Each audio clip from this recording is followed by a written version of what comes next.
আপনাদের মোবাইলে কি বেশিক্ষণ চার্জ থাকে না? তাহলে এই ভিডিওটি আপনার জন্য। মোবাইলে বেশিক্ষণ চার্জ না থাকার একটি কারণ আছে।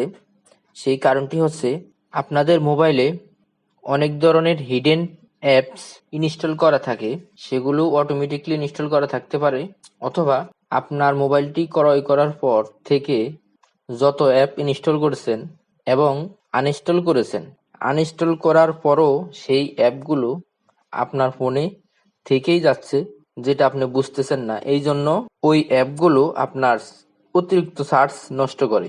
সেই অ্যাপগুলো ফাইনালি আনইনস্টল করবেন। সেটা করার জন্য প্রথমে প্লে স্টোর ওপেন করবেন। তারপর এখানে আপনাদের ছবিযুক্ত যে একটি লোগো থাকবে, সেই লোগোটির উপরে ক্লিক করবেন। তারপর এখানে চ্যাটিং অপশনে ক্লিক করবেন।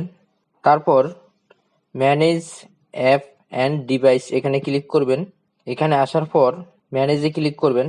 ম্যানেজ থেকে দিস ডিভাইস এখানে ক্লিক করবেন। এখান থেকে নট ইনস্টল এখানে ক্লিক করবেন। এখানে দেখতেছেন এই অ্যাপগুলো আমি এখন যে ফোন দিয়ে ভিডিওটি রেকর্ড করতেছি সেই ফোনে এই অ্যাপগুলো আছে, তাই অতিরিক্ত চার্জ নষ্ট করছে এই অ্যাপগুলো। এই অ্যাপগুলো কিন্তু আমি ইনস্টল করার পরে তারপর আনইনস্টল করে দিয়েছিলাম।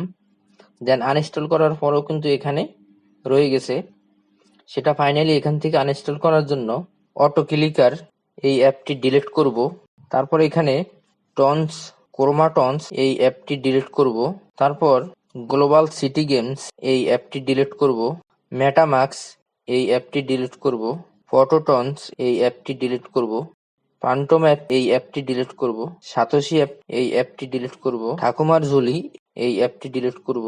টনকিপার এই অ্যাপটি ডিলিট করব। ট্রাক্টর এই অ্যাপটি ডিলিট করব। ওয়াইসেন্ট এই অ্যাপটি ডিলিট করব। ফাইনালি এখান থেকে সবগুলো অ্যাপ ডিলিট করে দিতে হবে। এই যে এখানে দেখছেন ডান পাশে উপরে ক্রস দেওয়া, এখানে ক্লিক করবেন ক্রসের উপরে। তারপর এখানে রিমুভ ক্লিক করবেন। দেন ফাইনালি আমার এই ফোনটি থেকে যে অ্যাপগুলো আমার অতিরিক্ত চার্জ নষ্ট করত সেগুলো আনইনস্টল করে দিলাম। এখন থেকে এই ফোনটিতে আশা করি চার্জ দীর্ঘক্ষণ থাকবে।